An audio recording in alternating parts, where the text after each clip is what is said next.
तो आइए हम प्रश्नावली 1 समाप्त कर लिया था, अध्याय 3 का। अब हम प्रश्नावली 2 की ओर चलते हैं। तो प्रश्नावली 2 का पहला प्रश्न है, जांचिए कि दिए गए मान समीकरण के मूल है अथवा नहीं। इसमें दिया गया है क्वेश्चन कि जांचिए कि समीकरण मूल है अथवा नहीं। तो यहाँ पे पहला प्रश्न दिया गया है। मैं इसमें से आपको 5 क्वेश्चन दिए हुए हैं। इसमें से मैं आपको 2 क्वेश्चन बताऊंगा और बाकी 3 क्वेश्चन आप स्वयं से बनाएंगे ताकि आपका अभ्यास भी हो। और अगर उस 3 क्वेश्चन में आपको ना समझ आए तो आप मुझे कमेंट कीजिए, मैं आपको उसे बनाकर ज़रूर अपलोड करूँगा। अगर आप नए यूज़र हैं तो अगर आपने अभी तक मेरे चैनल को सब्सक्राइब नहीं किया है तो मेरे चैनल को सब्सक्राइब कीजिए ताकि मेरी नई वीडियो आपको सबसे पहले मिले। तो चलिए हम देखते हैं पहला प्रश्न।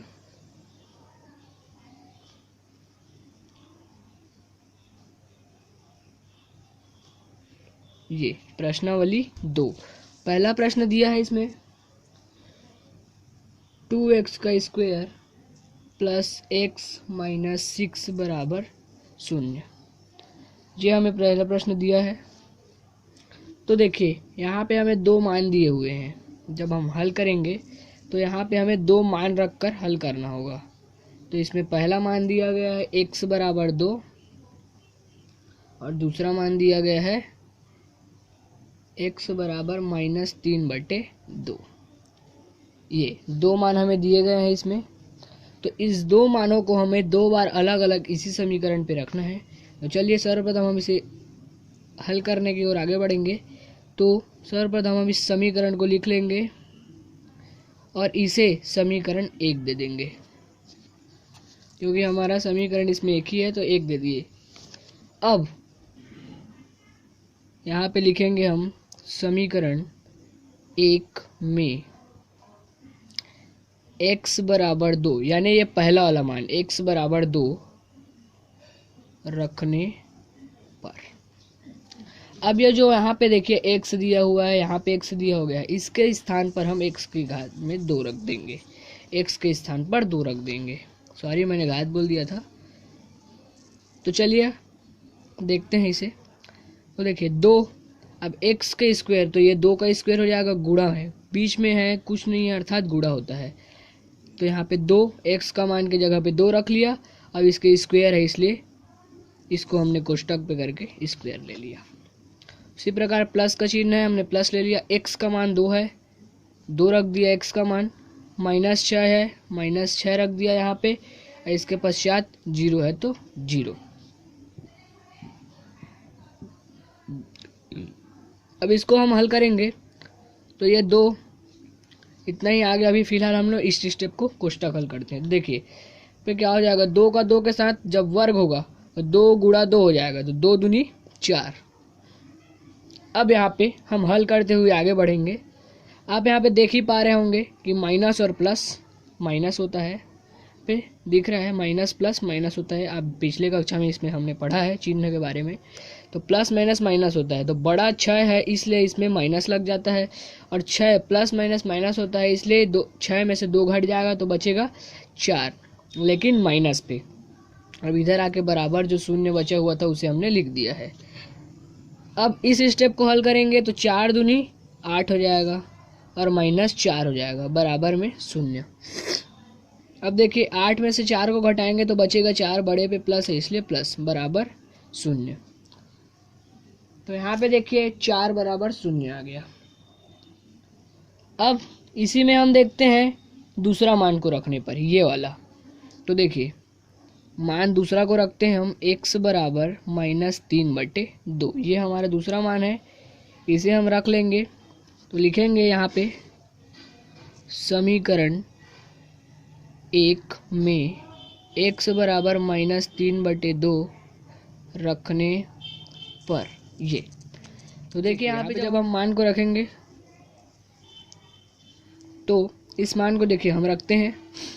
सर्वप्रथम 2 था तो 2 रख लिया। x के स्थान पर माइनस 3/2 रखना है, माइनस 3/2 रख लिया। घात में पूरे की 2 रख लेंगे, प्लस x के स्थान पर पुनः 3/2 रख लेंगे माइनस, और -6 बराबर 0। देखिए इतना होने के पश्चात इसे जब हम आगे की ओर हल करेंगे तो देखिए सर्वप्रथम हम कोष्ठक हल करेंगे। कोष्ठक हल करने में आ जाएगा, देखिए ये 2 गुणा 3 का हम 2 बार वर्ग करेंगे तो 3 गुणित 3 बराबर 9, माइनस रहेगा। 2 का जब हम इसी प्रकार गुणा करेंगे तो 2 दूनी 4।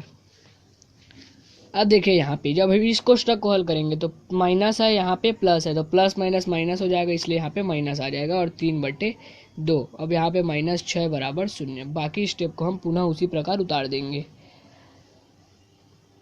अब इसके पश्चात ये देख पा रहे हैं आप, तो यहाँ पे देखिए होगा क्या, इसका पहले हम लोग हल कर लेते हैं। तो देखिए 9 का जब 2 के साथ गुणा होगा, -9 का 2 के साथ गुणा होगा, तो 9 दूनी 18 हो जाएगा, और माइनस है इसलिए माइनस, और बटे में 4। गुणा में हमको डायरेक्ट जो संख्या होता है, अगर इसके बटे में 2 है तो 2 का इसके साथ गुणा करेंगे, इस प्रकार से होता है, तो इसको मैंने हल कर लिया। अब इतना हल करने के पश्चात -3/2 बचा, और -6 बराबर 0 बचा। अब देखिए सर्वप्रथम हम इस संख्या का, यहाँ पे कुछ नहीं है अर्थात 1 है, तो यहाँ पे इसका इसका इसका हम ये तीनों संख्याओं का लसा निकाल लेंगे। तो देखिए मैं बताता हूँ आगे। तो देखिए वहाँ पे दिया क्या था हमारा, 4, 2 और 1। इनका जब हम लसा निकालेंगे तो हमें 4 प्राप्त होगा। तो इस 4 को मैं यहाँ पे रख लेता हूँ। 4 को मैंने रख लिया। अब देखते हैं, देखिए इसमें अगर लसा 4 आ रहे हैं, देखिए तो इस जो 4 है, तो इस 4 का उस 4 से हम भाग देंगे। इस 4 का जो लसा आया है 4, उससे भाग देंगे, तो 4 का 4 से भाग होगा तो 1 आएगा, और 1 का जब हम इस ऊपर वाले से गुणा करेंगे तो हमें -18 प्राप्त होगा। उसी प्रकार इसको करेंगे, 2 का 4 के साथ भाग देंगे तो कितना आएगा, 2, और उस 2 का इस 3 के साथ गुणा करेंगे तो 2 तिया 6 हो जाएगा। उसी प्रकार इस 1 का करेंगे, तो 1 का 4 के साथ भाग करेंगे तो 4 आएगा, और 4 का 6 के साथ गुणा करेंगे तो 24 आएगा। ठीक है, इतना लिखने के पश्चात आगे देखिए यहाँ पे मैंने इसको लिख लेता हूँ। -18 आया था फर्स्ट में, उसके बाद -6 आया था, उसके बाद -24, और बराबर में तो 0 अपना था ही। इतना मैंने बोल के बता दिया। एक बार और मैं बता देता हूँ, मतलब इसमें करना क्या है, जो जितने भी हर हैं उसमें, जैसे 3 हर हैं इसमें, तो तीनों हर का इसके साथ भाग देना है, और जिस हर का हम इसके साथ भाग देंगे उसका इस ऊपर वाले से, उसका अंश से गुणा कर देना है। तो मैंने गुणा कर लिया, तो इतना हमें प्राप्त हुआ। अब देखिए यहाँ पे हम करेंगे क्या, माइनस माइनस प्लस होता है, तो 18 में 6 जोड़ेंगे, 18 में 6 जोड़ेंगे तो आएगा 24। वो भी बड़े पे माइनस है इसलिए -24, और इधर -24 बचा है, उसको -24 लिख लेते हैं, और बटे में हमारा 4 बचा है, और बराबर इधर 0 हो गया। देखिए इतना होने के पश्चात अब यहाँ पे क्या आता है, तो यहाँ पे होगा क्या, देखिए यहाँ पे माइनस है और यहाँ पे भी माइनस है, तो माइनस माइनस प्लस होता है, परंतु उसे हमने माइनस लिख लिया है, तो 24 में से 24 जुड़ जाएगा तो हो जाएगा 48, और बटे पे 4 है इसलिए 4 बराबर 0। तो इसको जब हम भाग करेंगे, 4 का 48 के साथ कटाएंगे तो 4 एकम 4 और 4 बारह 48, क्योंकि 4 एकम 4 करेंगे ऐसे में, देखिए मैं करके बताता हूँ, 4 एकम 4, 4 एकम 4, 4 दूनी 8, तो मैंने डायरेक्ट कर दिया, 4 एकम 4, 4 बारह 48। तो इसमें कितना आया, -12 बराबर 0। अब इतना आने के पश्चात इसमें बोल क्या रहा है, अब इसे ध्यान से देखिए, ये समीकरण मूल है अथवा नहीं, ये पूछ रहा है। आप यहाँ पे देख पा रहे हैं, यहाँ -12 है और यहाँ पे 0 है, तो ये आता तो ये दोनों बराबर आता, या तो दोनों 0 0 आता, लेकिन इसमें -12 यहाँ पे 0 आ गया है, इसलिए यह समीकरण के मूल नहीं है। और इसका पहले में जो किया था इसमें हमने x का मान 2 रखा था, इसमें भी देखिए दोनों पक्ष बराबर नहीं आए हैं, इसलिए यह भी मूल नहीं है। इसी प्रकार मैं इसमें का एक और क्वेश्चन बता देता हूँ, और बाकी 3 क्वेश्चन आप स्वयं से बताएंगे, और ना बने तो मुझे आप कमेंट करेंगे। तो हम इसका पांचवा प्रश्न देख लेते हैं। पांचवा प्रश्न में हमारा दिया गया है एक्स का स्क्वायर माइनस 3√3x प्लस 6 बराबर 0, और इसमें दो मान दिए गए हैं, x बराबर √3 और दूसरा दिया गया है x बराबर -2√3।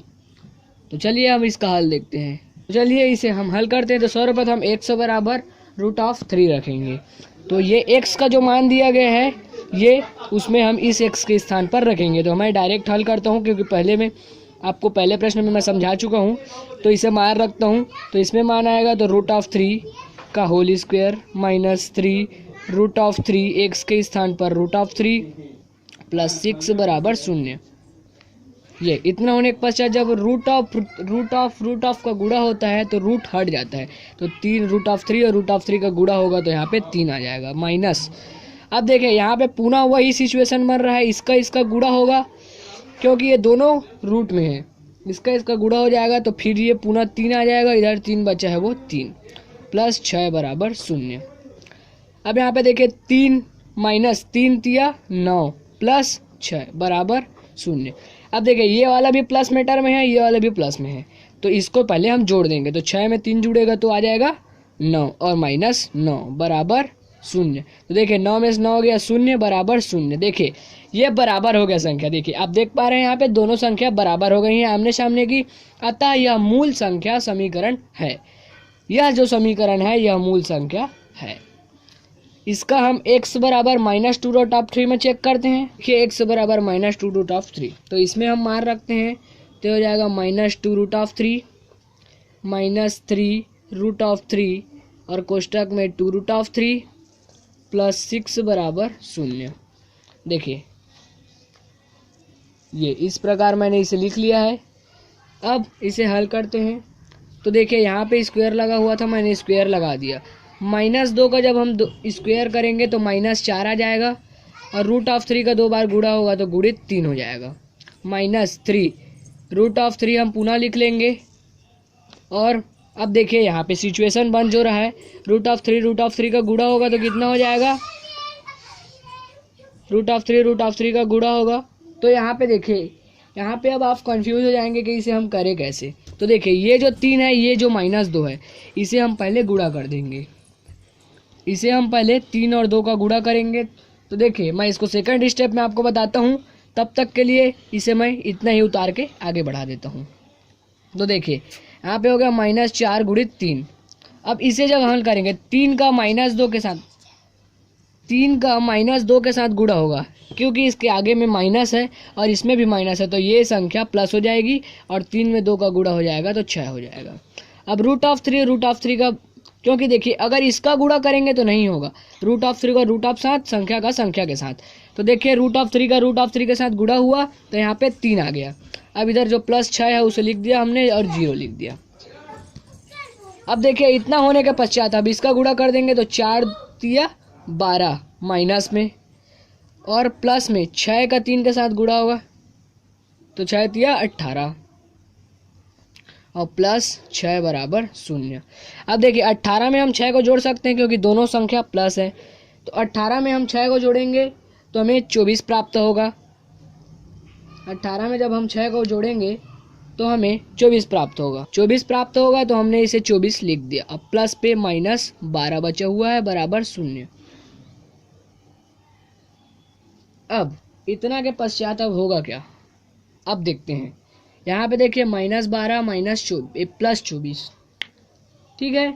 तो अब हम प्लस माइनस होता है, बड़े पे प्लस है इसलिए प्लस लगा दिए। 24 में जब हम 12 घटाएंगे तो हमें प्राप्त होगा 12, 12 दूनी 24 होता है इसलिए 12 प्राप्त होगा। तो हम इसमें क्या लिखेंगे, यह समीकरण मूल नहीं है क्योंकि दोनों पक्ष इसके बराबर नहीं है। तो इस क्वेश्चन में पहला समीकरण जब हम x का मान √3 में रखे हैं तो यह समीकरण मूल होगा, और अगर x का मान -2√3 में रखते हैं तो यह समीकरण मूल नहीं होगा। इसी के साथ हमारा आज का क्लास खत्म होता है। मिलते हैं अगले क्लास में। धन्यवाद।